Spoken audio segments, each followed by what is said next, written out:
Good morning. This is Dr. Michael Schuster. I want to welcome you to the webinar this morning. And as usual, I'd love doing these things, and I want to just pretend that you're sitting there and we're sitting in a group of people, and I'm just relating to you, and we're going to have this conversation together. So before I get started, I want to introduce Barbara Stackhouse, and she'll tell you a little bit about what we're going to be doing today.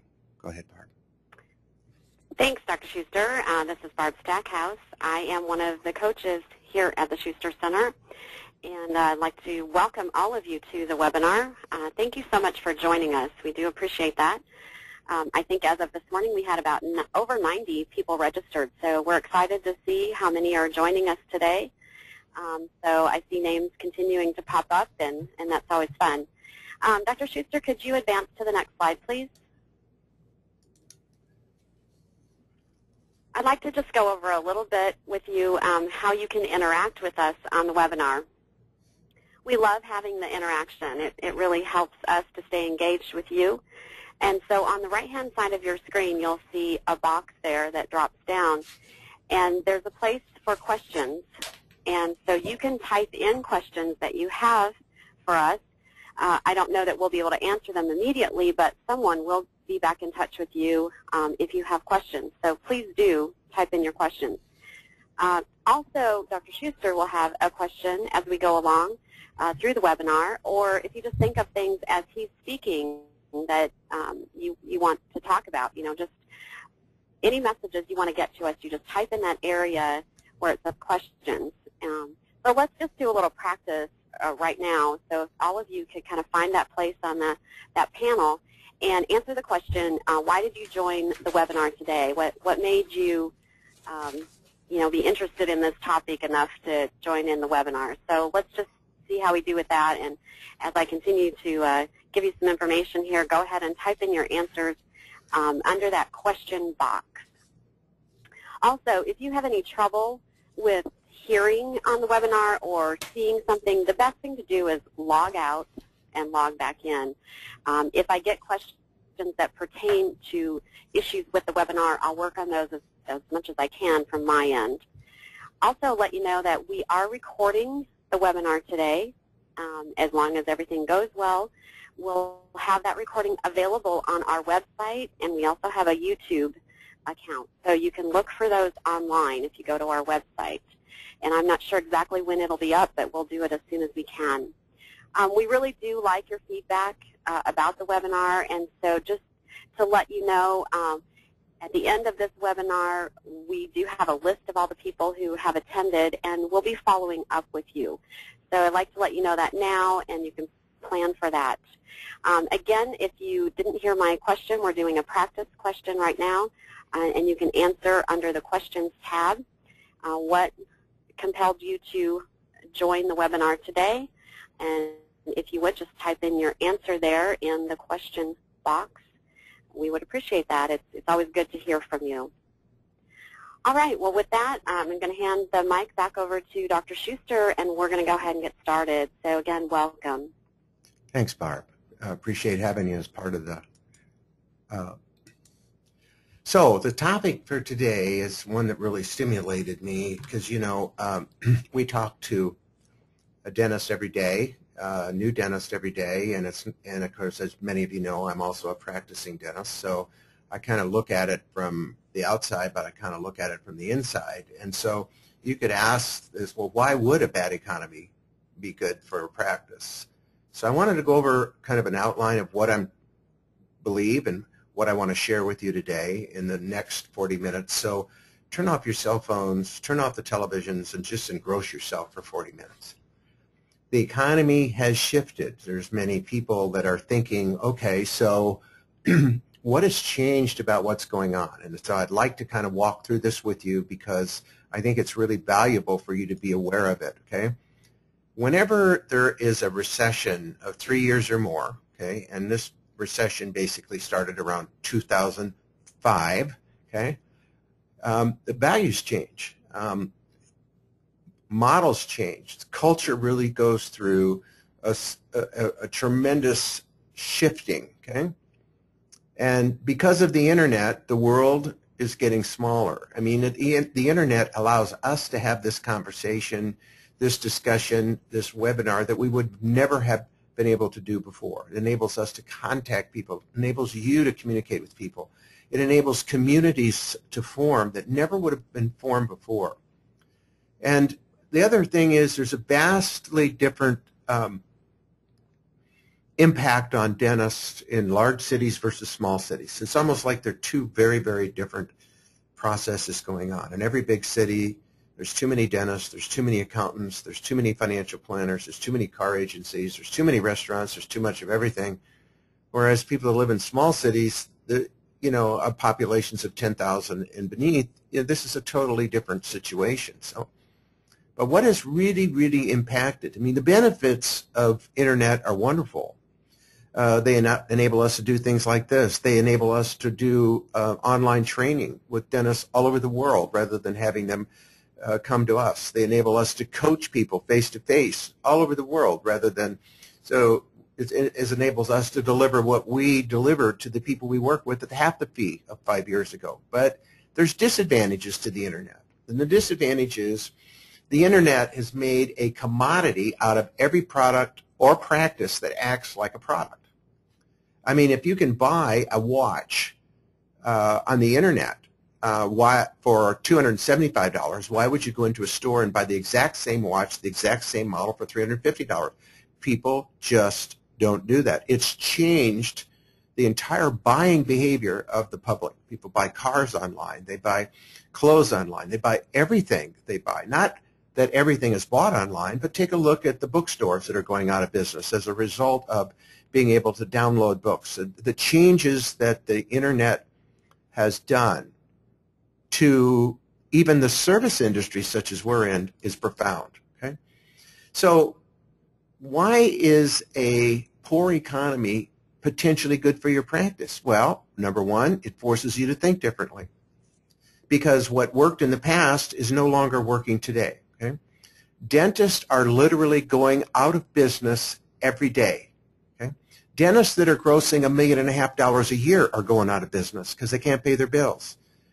Dentists are literally going out of business every day, and if they haven't closed their shop, they're going to soon because the old is dead and the next economy is now. It's here. It's today. Okay? So the question I guess I would ask to start with, I think is really an interesting question. What has been lost in medicine? What's been lost in medicine in the last 15 to 20 years? Okay? And is dentistry as a profession going the same way as medicine? Well, I'm going to pitch at you that 90% of the dentists are going the same way that medicine is going, and those are the ones that are literally going out of business. And I don't care what their gross income is. It doesn't make any difference how many people they run through their shop. If they're not taking care of people, if they're not connecting with people, if they're not engaging people, if they're not forming relationships with people, they are going to be out of business. So what's being lost in dentistry? Is it the same? Is it similar to medicine? I would say it mirrors medicine. We follow medicine as a profession by about 10 to 15 years. This is an interesting fact that there were more appointments with alternative medicine providers than there were traditional medicine providers in the last year. I brought this up before and I want to renew it with you, and you're welcome to read this book, to find it's a difficult book, and I will forward to all of you a 50-minute audio file that is an overview of this book. So that's part of being on this webinar today.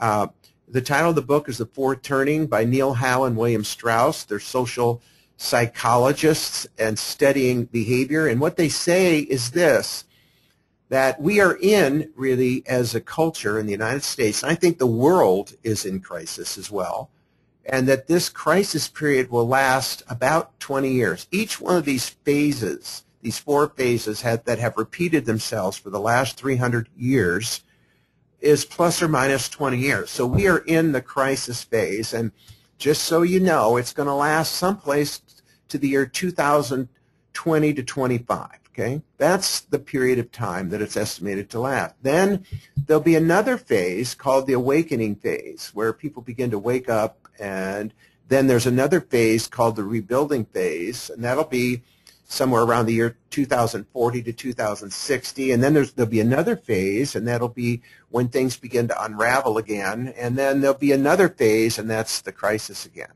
So we're really in phase one, or the crisis phase. As I said, that's when it started, and what it does, and of course the internet and the changing of the world and how the changing of information and the way we respond and react to that information has literally created this new economy. So if you're waiting or you're thinking that we're going to bring back the greed years of the 1980s and 1990s, that people are going to continuing to spend themselves into oblivion, and that the economy is going to continue to grow at the rates it went there, I got news for you. It ain't going to happen, okay? And what we're in right now isn't going to change anytime soon, okay? So if you're waiting for something to happen, well, good luck. This whole process was given the name by Joseph Schumpeter as creative destruction. And creative destruction is that new established companies, new established models have really impacted the monopoly power of previous models. Example was Xerox and copiers, and Polaroid and instant photography, and Sony as the Walkman. When Sony was busy continuing to Kaizen or improve the Walkman, there was a little thing called an iPod that came along that changed the face of music, changed the face of communication, as literally put Sony out of business. Okay? Now, you know Sony's still in business, but they're really going out of business because they can't compete anymore. The same way with Montgomery Ward, Sears, and Kmart. Okay? The same way with General Motors, Chrysler, and Ford. You know, Ford is thriving because Ford really didn't have to, they got ahead of the curve, and they borrowed $5 billion, and they went green before the other companies did. So creative disruption leads to creative destruction, leads to new business models and methods. And so traditionally what we had in the past isn't working anymore. So the issue in the world is this: being alive is about growth. But growth is about change. And change is about creating a new life. And unfortunately, the new life again creates growth. So this is an ever-renewing cycle. If we know anything, we know that change is constant. If we know a second thing, we know that people resist change. They will die before they will change. So we know from our experience here in working with dentists for the last 33 years, actually 34 now, people who change the best and fastest are those that have to. Okay? Most people that don't have to change don't change. Just look at the government. Just look at the crisis, the financial crisis in the world. People don't do anything about anything until they have to. Okay? So here's some of the things that I would suggest, just as an opener. Embrace a no-excuse attitude. A great statement by Peter Drucker is every organization has to prepare to abandon everything it does. We have to continue to look at what we're doing in the light of how does what we do create value for the people that we serve. So every day I talk to dentists that are going out of business.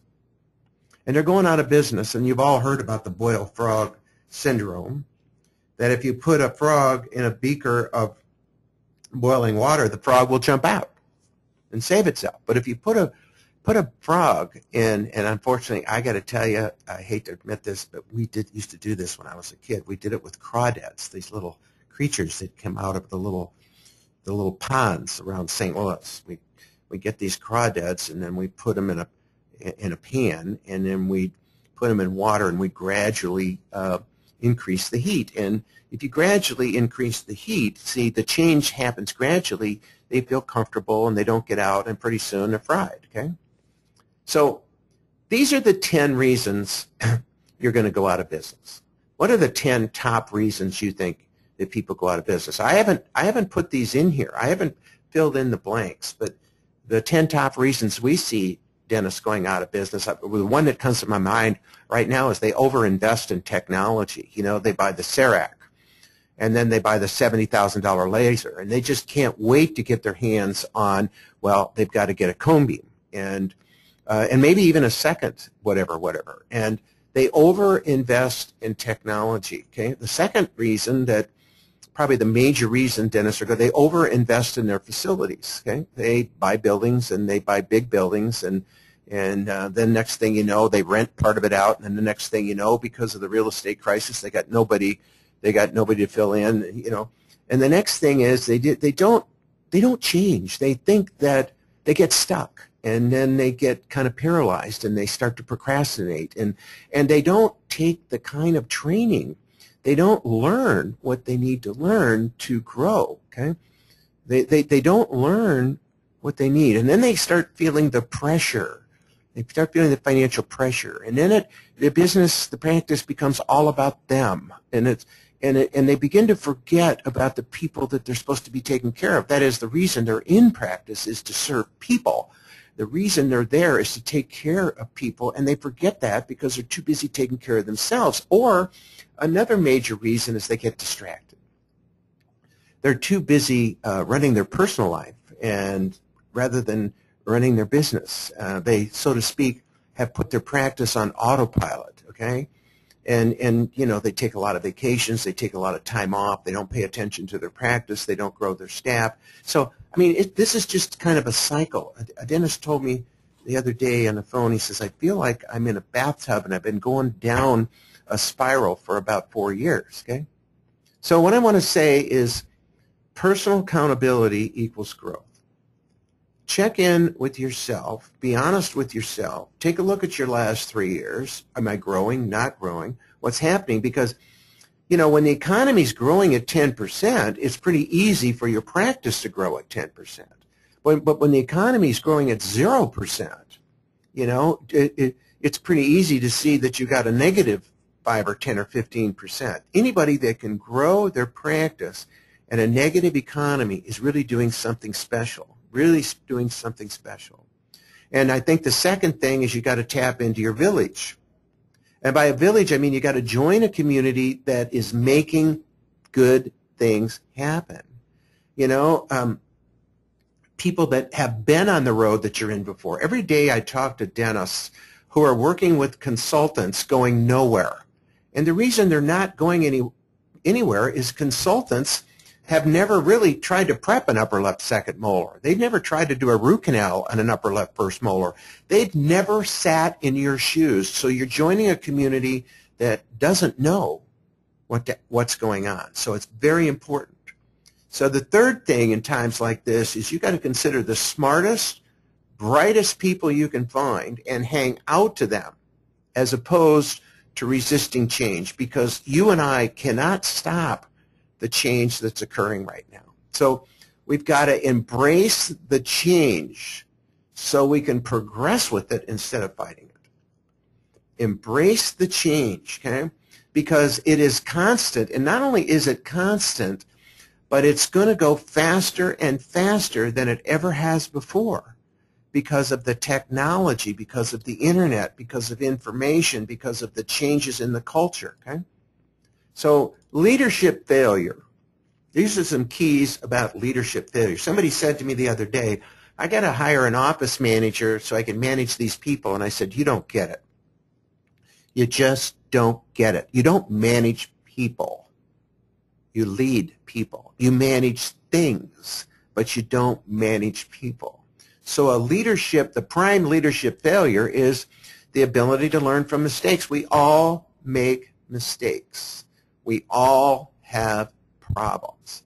The question is, are we learning from our mistakes? That is, are we solving our problems or not?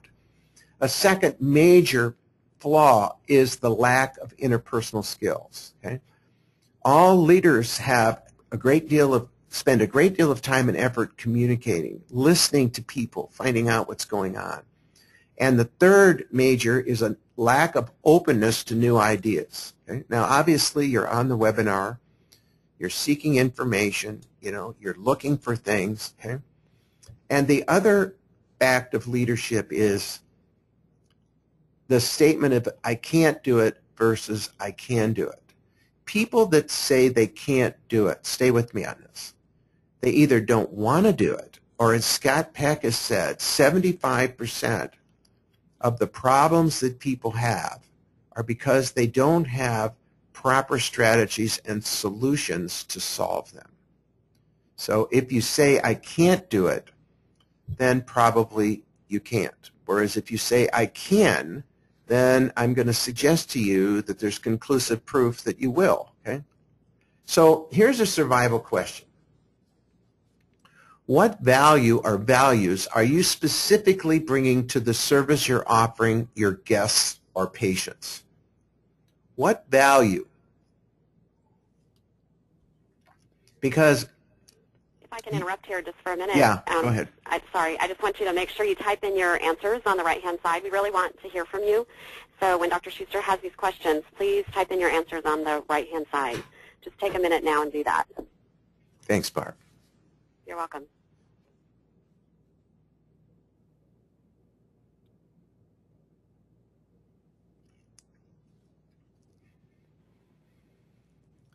Thank you for that. And thanks for your answers, everybody. That's great. You show me a dentist in trouble, and I'll show you a dentist who's self-centered. You show me a dentist in trouble, and I will 100% guarantee you that that dentist's practice focuses on himself or herself and not on the patients. I'll guarantee it, okay? And that's why so many dentists are going out of business, is they think that their practice was created for them, not the people they serve.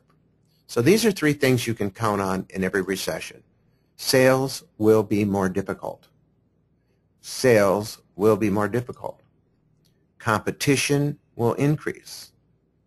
And many businesses will close. So the aspects of a recession are generally they happen every 8 or 9 years. The economic crisis that we're experiencing happens about every 80 years. Okay, people constantly reflecting back to the Great Depression. This is it. None of us were alive in the Great Depression, so we don't remember it. But I can assure you that my grandparents were, and my parents were, and they remembered it. And it made an imprint on them their entire lives. They never really got over it. So in the last 4 recessions, there are approximately half a million businesses that failed. In this recession, there's well over 2.5 million businesses that have already failed. Okay? So recessions are healthy. Okay? They get rid of the weak and they make the strong stronger. In other words, when we are pushed to the wall, we either buckle in or we get better. Okay? I say to people every day, it's not about getting bigger, it's about getting better. Okay? So they make us better or it's time to get out. Now to understand this a little deeper, we need to understand, okay, I've done this before, but it's very important for you to understand how growth works. So at first, you're looking for some model, some method to grow, okay? And unfortunately, many dentists latch on to the wrong people and they begin to grow a commodity practice. They get busier and busier and they begin to duplicate it more and more.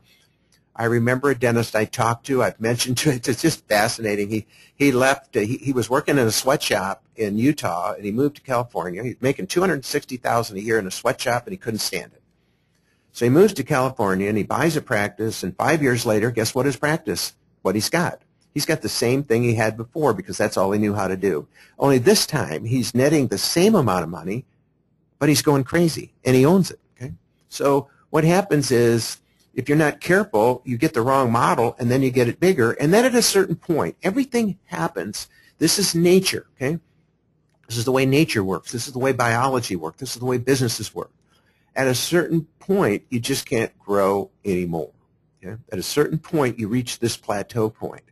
and that this is the break point. Okay, I've alluded to it for the last 20 years as the turning point. And in the turning point, there's a new phase, which is exactly what's happening right now. There's a new phase being developed. In fact, the new phase is already here. Okay, but people that continue to try to do what they've done before are just going down instead of reinventing the future. So old models are dying and new ones are being born. The old models are being displaced with new models. So if you just think about this, many times businesses are successful in recreating what's been lost. So if you take some time over the weekend, and what we're going to do is we're going to follow up, and we want to talk to you about what your thoughts are about this, just getting your thinking about it. If you think about it, what has been lost in medicine and what has been lost in dentistry? Okay.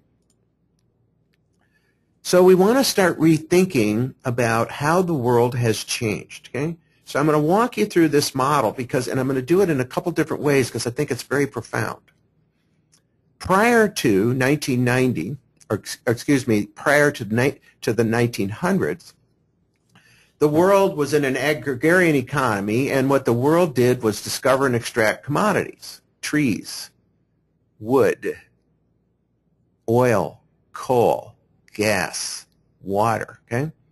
Then we moved into the next generation, and the next generation became what we commonly referred to as the industrial era or the industrial economy, where we basically took these raw materials and we developed and made goods out of them. And up to around the 1960, this economy was 85% an industrial economy. And then we began to see an enormous shift in our economy.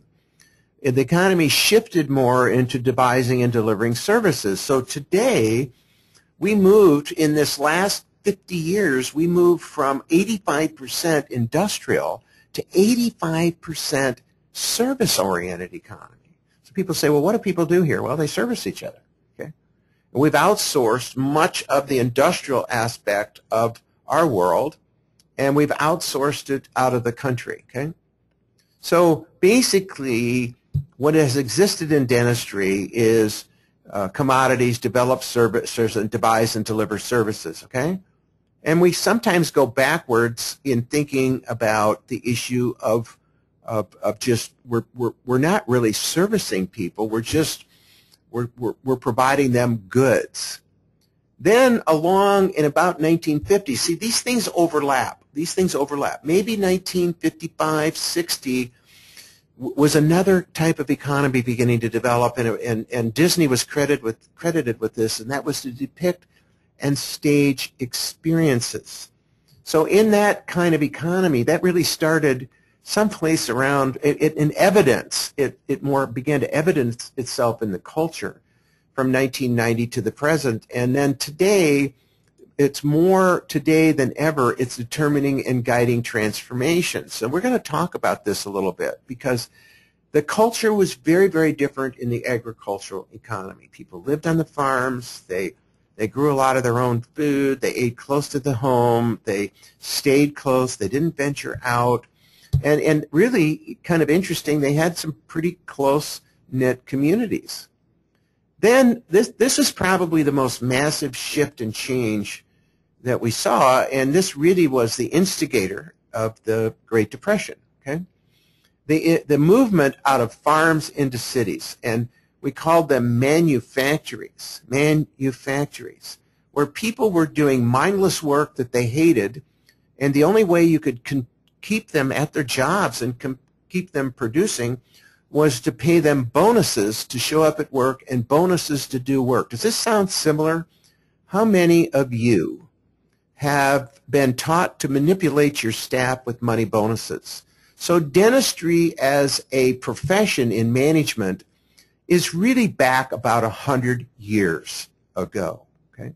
This is what consultants teach. Manipulate yourself and manipulate your staff with money bonuses. And anybody that's done that knows that it doesn't work. What it does is it does work because you manipulate people, But what it does is it makes the practice so self-centered. Everyone is out for themselves and nobody's interested in taking care of the patients. Then along came the service economy, but you see kind of the way of doing management, kind of the Frederick Taylor way of doing management, of manipulating people is still there. We use people, not that we all do, but it's commonly taught to use people and manipulate people for our own good. We take just enough care of people so that they'll move forward with treatment. And then something wow really happened. Something wow happened. Something was the wow of the experience. And all you have to do is look at television and see how many programs on television try to bring the people that are watching in. So typically in the first three kinds of phases, the audience was passive to the experience. They weren't really, we were doing things basically to people. And we weren't really engaging the client, the prospect, the guest, the patient, the student in the learning, okay? So I want you to really grasp this because this is huge. In the experience economy, it's a totally different kind of economy, and it's a shift that's on. I would not say that the old isn't there.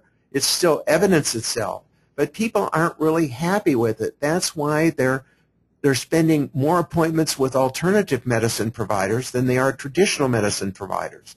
That's why there's so many commodity businesses that are going broke because they can't get paid adequately for what they're doing, okay?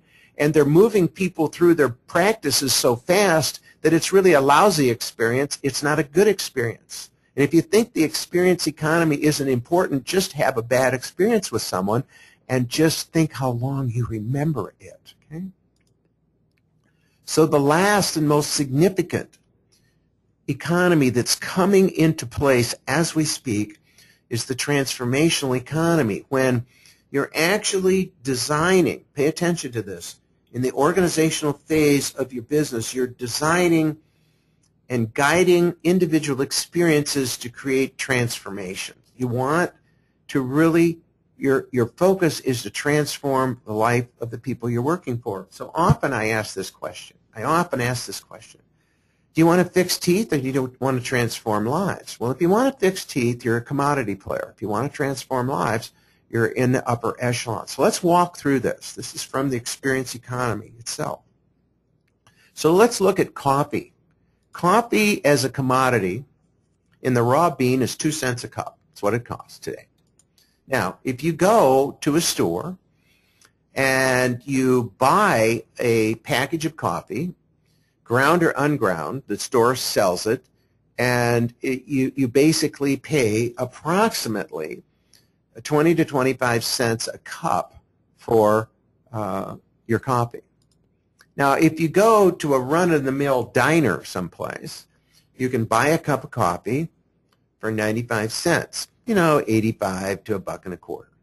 Then if you go to a place that is built on creating a heightened experience, you're going to pay someplace between $2 to $5 and upwards of $6 for the same thing that was 2 cents.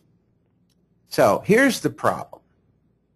60% of all dentists in the United States are level 1 dentists. What is a level 1 dentist? Okay? Typically, it's a transaction-based dentist. It's an in-and-out dentist. It looks like a hamburger stand. It looks like McDonald's. Okay? There's no form. We're just basically rendering commodities. We want to get them in and get them out as fast as we can. The level 2 is a little bit up from that. In other words, a level 2 dentist, and you've heard me describe this before, but in terms of experiences, the way the patient is brought into the practice in both of these is different. The new patient experience is different. The marketing is different. What happens to the patient in the practice is different. So, we're really, really looking to upsell people and sell them more stuff. It isn't until a level 3 practice. A level 3 practice is the only model of practice where it's already sort of thinking about how to create an experience. Okay? So these dentists, I can tell you in my work, in working with dentists, that are aspiring to level 3, it's a totally different business model. It doesn't even look like the other ones. A level 3 practice is based on guiding experiences, and it's based on helping transform the lives of the patients. Okay? And less than 0.1% of all dentists are level 4, and those are generally the people that are teaching the technical dentists. So let me just kind of walk through to give you a little deeper feel of this. So just so we're sure that staging experiences is not about entertaining. It's about engaging our patients. So you stage an experience when you engage a patient in a unique and personal way. As I deal with dentists who get one consultant after another consultant and one management program after another management program running through their office trying to make all the dentists level 1 and level 2. They have a cookbook approach and it never works. It never works. And the reason it doesn't work is because each patient is unique in their own way. And each service, no matter what we do, needs to be individualized and customized to that individual person. And in my work at the center, I know there are no two dentists that are exactly the same. I don't care if you went to Coyce or Spear or Dawson or Pankey or OBI. I don't care where you went. I don't care if you're an orthodontist that went to Roth. I don't care who you are. Every one of your practices is unique and different to you. Okay? Just as you're in a level 3 in a staging experience, every experience is customized to the individual patient. So as the experience economy gains traction, and it is, many transaction commodity-based businesses will not be able to compete. Now just share with, stick with me a minute. So I go into a practice that's grossing $1.7 million so far this year, and the practice can't pay its bills. This practice is going out of business. I talked to a dentist that's doing $1.2 million. He's going out of business. He just doesn't get it. Doesn't get it. Because a transaction business cannot compete in an experience economy. It can't compete.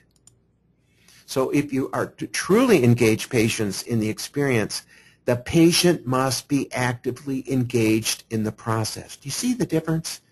Do you see that dental school taught us to fix things? And we go to the advanced technical courses and they teach us to do bigger fixes on people? But as long as these patients are not actively engaged, they aren't going anywhere different than they were before. So in a level 1 and 2 practices, the patients are passive, like a product going down an assembly line. They're objects of cure, okay? Whereas in a level 3 practice, the patients are actively engaged and participate as partners. The patients participate as partners, okay? So this is really crucial. There's nothing in our background. There's nothing in our training. There's nothing in our education that has ever taught us how to develop and how to form these kinds of relationships. It doesn't exist, okay? We have to learn that. It's only in this type of practice, in a level 3 practice, that is a true learning model, okay?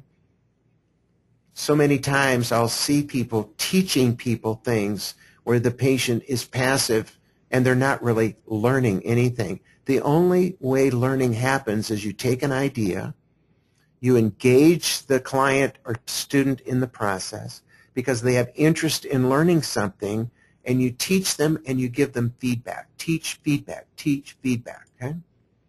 So the act of learning is engaged within the mind and emotion of the student. If we don't engage the student, the patient, the client, the guest in the process, they don't learn. So the patient is totally immersed and engaged as an active participant. To be an experience, the patient is totally engaged and active in the process. And it's the old adage that we've all heard, tell me and I forget, teach me and I remember, involve me, I learn, and I can do. I don't know how many frustrated dentists I talk to. I don't know how many frustrated patients I talk to, where people are shoving things at them, but they aren't learning. They aren't learning because they aren't involved, they aren't engaged, they aren't part of the process, they're still passive. Real learning isn't like what we did when we were in school, where you get taught something and you memorize the test and you regurgitate it back and then you forget it. Real learning is when you engage all the senses in learning. You see it, you feel it, you hear it, you even touch it and you taste it. You're engaged in the process itself. And the other side of the coin is until people are engaged, they need to know why they need to learn something. If they're not engaged, there's no learning. Okay? And you've heard this before. How many times have we heard this? Give me a fish, I eat for the day. Engage me, involve me, and I eat for a lifetime. Okay? So it's a totally different process. The educational system has to change. The dentist-patient relation system has to change. The medical model of disease treatment is so flawed we can't even talk about it. People aren't getting healthy, they're just getting more treatment. So you can escape commoditization. And everyone, whether it's accountants, attorneys, physicians, dentists, chiropractors, everyone wants to escape the commoditization trap, because when you're in a commoditized environment, you're always going to get paid less than what it costs you to produce what you're doing. So you're going to have to go faster. Okay? So to escape commoditization, there are two key words: customization and individualization. Customization and individualization. By providing exactly, precisely what the patient or client really, really wants, you can't help but transform the individual. Now, to understand what the patient really, really wants, you have to ask them. You have to get involved in a dialogue. You can't assume, okay? Because if you assume what they want, and we've all had that happen to us, people try to sell us something, and you're going, that doesn't even fit with what that doesn't fit with what I want. Okay? So whenever you customize an experience, whenever you individualize that experience, you automatically turn it into a transformation. Okay? You automatically turn it into a transformation. By staging a series of experiences, you're better able to achieve a lasting effect on the patient rather than through an isolated event. I'm going to tell you a true story, and I don't care if you believe it or not, but a daughter of a woman, a teacher that I was a patient of mine, when I restored her mouth in 1972, her mother is 95 right now. She still has everything that I did in her mouth, and her mother still remembers the experience. Okay? Now, I've had a lot of other people, obviously, that hasn't been done for. And her daughter wants to come to me now as a patient because she moved to Arizona from Iowa. And her mother still talks about the care and what happened when we worked on her 40 years ago. So people remember, pay attention to this, people remember experiences, whether they're good or whether they're bad. So the idea of building a great organization in this economy, a great practice, is to understand how to stage a series of experiences that transform the lives of the people you're working for. But keep this in mind, that buyers of transformations seek to be guided towards some specific aim, purpose, or goal. See, the transformation only occurs when the specific purpose or goal has been identified, and the service that we're rendering them really helps to achieve that desired effect. So when a practice offers guided transformations, the offering is focused on the individual patient. It's not focused on me, not focused on my practice. It's not focused on the crown or the implant or the denture or whatever. It's focused on the individual patient. So as you become a transformer, you must understand the patient's aspirations. What is it that they really want? What do they want to achieve? Where do they want to be in the future? What do they want to become before you can hope to affect any change in behavior? Okay? So experienced stagers have to determine what processes and services engage the patient. What are the processes? What are the services that engage? And stage them in a way to create a positive, memorable experience.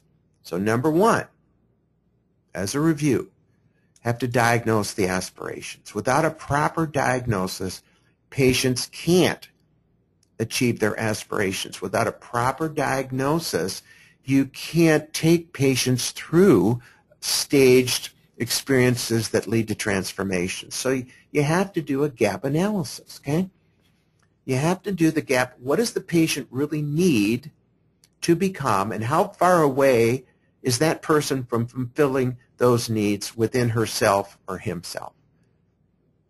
Gap analysis. And at the third part of that, of course, is what are the experiences?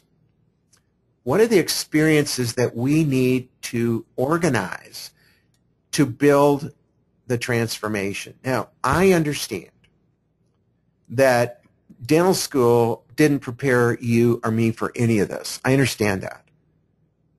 But you can learn it, and you can learn it in a very short period of time. Okay? You can learn it, and you can learn it very fast. Too many make a diagnosis, and they tell people what they should be doing, but don't guide them through the necessary learning experiences. I remember recently I was in a great practice, and this dentist is a phenomenal dentist from Detroit, doing very well. And he became a student.